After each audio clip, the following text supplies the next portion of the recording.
is a very deadly priority medical emergency. It's what happens when there's an obstruction of a pulmonary vessel, aka a blood vessel inside the lung, typically the pulmonary artery. This blockage prevents blood flow to the alveoli, where gas exchange is supposed to happen. So this blockage of gas exchange means a blockage of oxygen, which is seriously deadly since we get a decrease in the amount of oxygenated blood that gets out to the body, eventually leading to deadly hypoxemia, that deadly low oxygen. Now for the causes of a PE.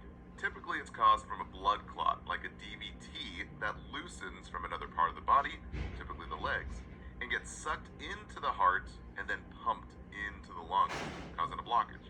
But it can also be caused from other blockages too, like an air embolism or even a fat embolism.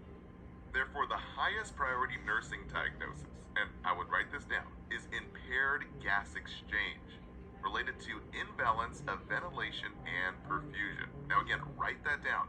This was the most commonly tested since it's the highest priority. Now as far as risk factors, for any type of blood clot in the body, from a DVT to even a PE, remember, estrogen birth control or oral contraceptives leads to an increase in blood clots. So the memory trick we use is the double E's. E for estrogen, just think E for emboli, those blood clots. This key term came up multiple times in many different question banks as the number one risk factors for blood clots. Now, other risk factors that you should know is smoking, obesity, immobility, and even cardiac issues like atrial fibrillation or valve disorders, which can swirl the blood in the heart, leading to clots. But really, again, the most tested was that estrogen birth control. So just think the E in estrogen leads to an E emboli. Now for the key signs and symptoms, don't just memorize here. All we have to do is think of the patho. So just think, we have a blockage that connects the lungs, right? So we'll get lower oxygen. Now, how does a patient with low oxygen present? Well, the number one sign is hypoxemia. And the three things you should write down and know is restlessness, agitation, and mental status change. These three came up multiple times on many different question banks as the number one sign of hypoxemia. But we'll also get chest pain, dyspnea and shortness of breath, tachypnea, tachycardia, and even anxiety. Now, don't let the NCLEX trick you here. Not bradycardia. Just think, low oxygen, the heart tries to pump faster to push the little oxygen it has around the body, so we get a faster heart rate. And not tracheal deviation. This is typical of a tension pneumothorax, where you get a buildup of pressure that pushes the trachea to one side. Now, as far as diagnostics, we can use a CT scan to take a picture of the lungs to find the clot. We can also use blood labs, and the key term here is high D dimer. Just think high risk for blood clots in the body. Now, Hesse mentions this. Indication for pulmonary embolism include positive D dimer. Now, focus on the positive here. Don't worry about those values. Exams and boards will give you the ranges. So the memory trick we use, just think D dimer, you have a dime-sized clot inside the body. Now, as far as treatments, we can use surgery like an embolectomy, which is a surgical removal of the clot. We can also use a vena cava filter, which sort of acts like a net to catch any new clots and preventing them from entering the lungs. And pharmacology, we got our anticoagulants and thrombolytics. The key difference here is that anticoagulants prevent new clots from forming. They do not dissolve the clot. That's key to know for your exam. So heparin, just think it acts in a hurry. It has a quick onset, but it's gone in a hurry. And warfarin, it takes a while to kick in, but lasts a longer while inside the body. So you'll typically see patients started on both inside the hospital. Now, as far as thrombolytics, just think B in thrombolytics as B for clot busters. So we have TPA and those ending in ACE, like altipase and streptokinase. Again, very different from anticoagulants, where anticoagulants prevent the new clots, and thrombolytics bust up or break up the existing clot. the highly tested key points from our pharmacology master course. Let's play it now. Thrombolytics are clot busters, are atomic bomb, the most powerful one-time push-only drugs. Key term, clot busters.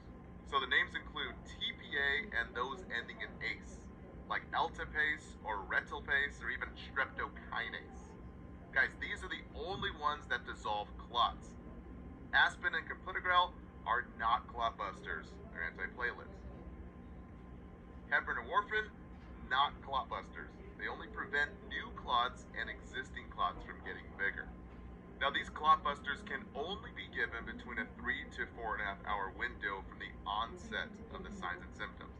So the window is very narrow. And guys, the big caution here is its massive bleed risk. And it's the most deadly. So guys, make sure no injections at all.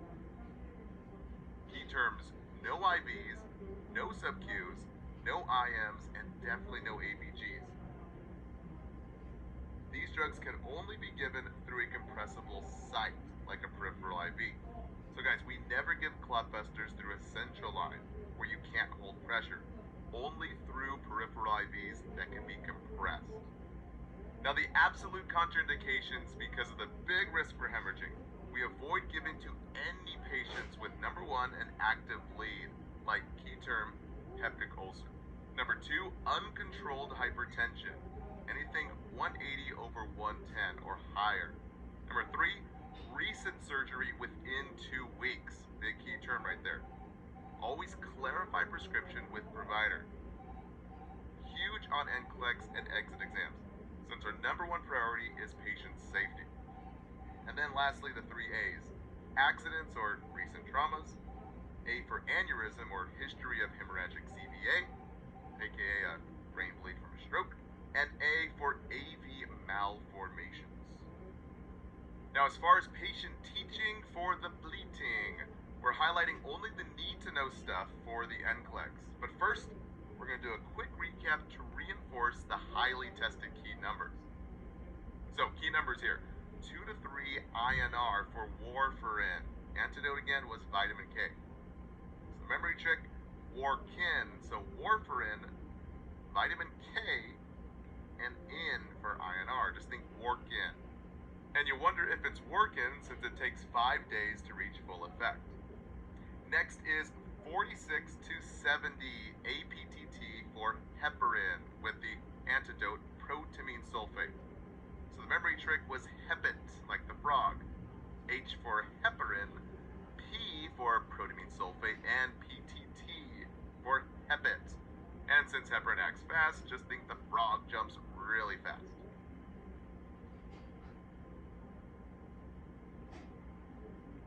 Lastly, 150 to 400 platelets.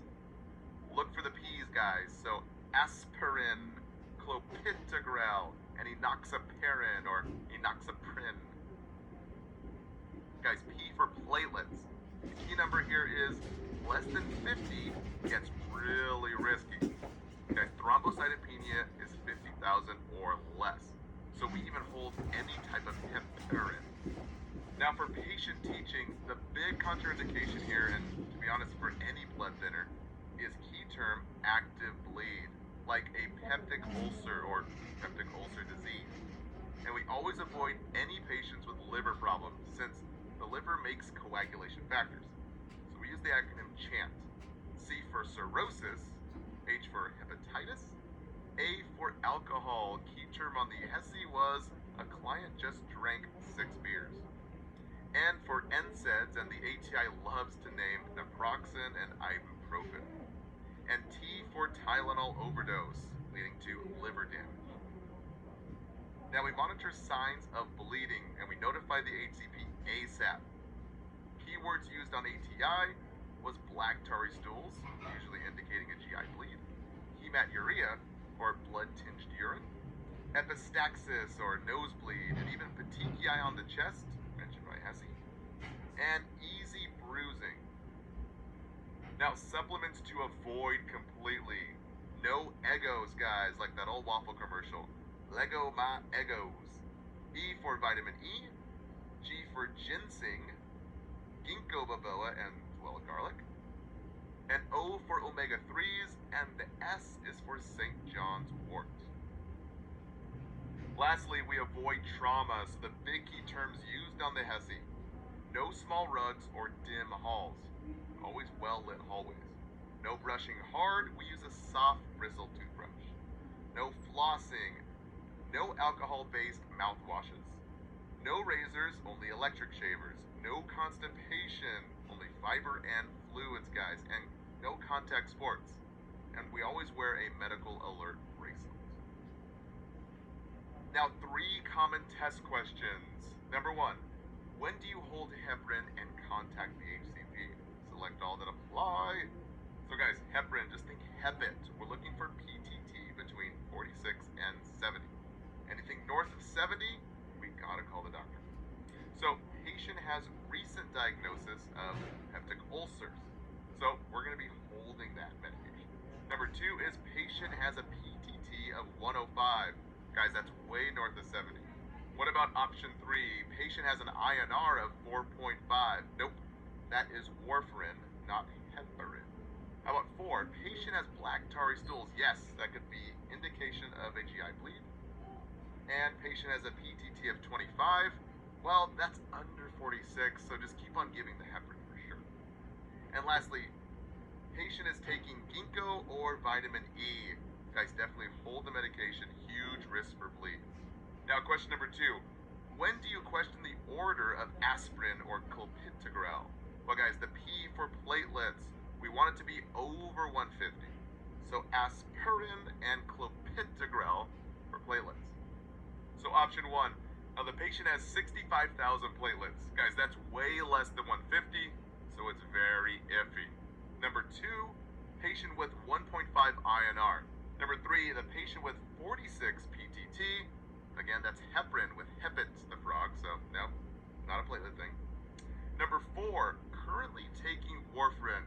Yes, guys, we want to hold this medication because we don't mix aspirin or clopidogrel with an anticoagulant. And number 5, regular consumption of 6 glasses of wine per night. Guys, we're not doing alcohol for sure. And lastly, another common question. A patient on dabigatran for AFib, which action should the nurse initiate? So guys, number 1, place an IV line. No, we're not trying to place an IV line here. And we indicate a big bleed. Number 2, report stools that are black and tarry. For sure, that's a GI bleed. Number 3, teach the patient to avoid clopidogrel. Most definitely. Number 4, administer aspirin instead. No, big no-no, we do not mix. And number 5, teach the patient to stop taking this med before surgery. For sure, definitely want to do that. Alright guys, that wraps it up for this segment. Don't forget to take your quiz and download the study guides.